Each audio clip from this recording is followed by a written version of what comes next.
Hello, হ্যাঁ বল। কি করছিস? শ্যামল বেরোলো। এখন অফুরন্ত সময়। না বেরোলো তো অফুরন্ত সময় বল। তোর তো দেখি টাইমও হয় না। রুমি বলছিল কি সব বিপিটিভি হওয়ার চক্করে আছে। হ্যাঁ, এই শ্যামলের নাকি চান্স আছে শুনলাম, সেই নিয়ে এদের খুব টেনশন। আমি তো বলে দিয়েছি। ভিপি হলে সুইজারল্যান্ড, তুই সোনারপুর। কি? এই হিয়া কি মালিস না তো?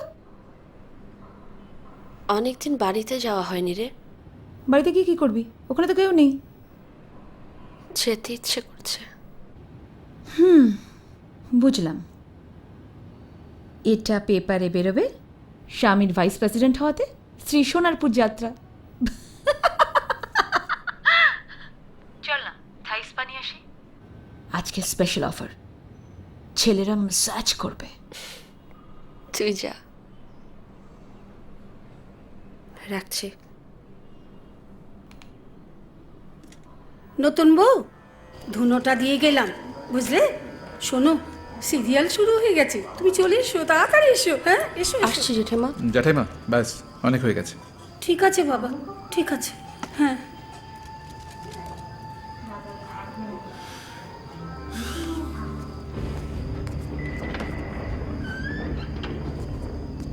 চারু, this is impossible.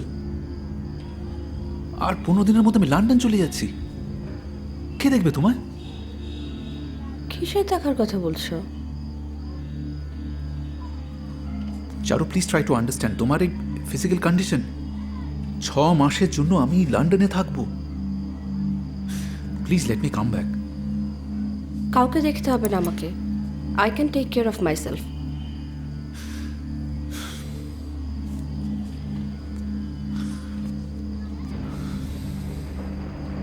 Please try to understand Charu. কত কষ্ট করে একটু reach here. It was never easy for me. কিন্তু জীবনটা তো শুধু ক্যারিয়ার আর চাকরি নয় শ্যামল। সেটা আমার থেকে ভালো কেউ জানে না Charu. In order to live well you have to earn more. একজন সাধারণ মানুষের চেয়ে অনেক বেশি।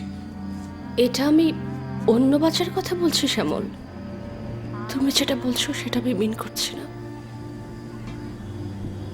কোনো একদিন রাত্রিরে, হয়তো সেই রাতটার কথা তোমার মনে নেই, তোমার আর আমার একটা স্বপ্ন ছিল। আমার মনে আছে Charu, but this is not the right time to start a family.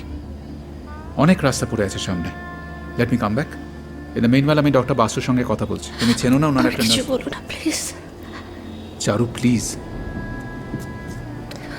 আমার কথা শোনো।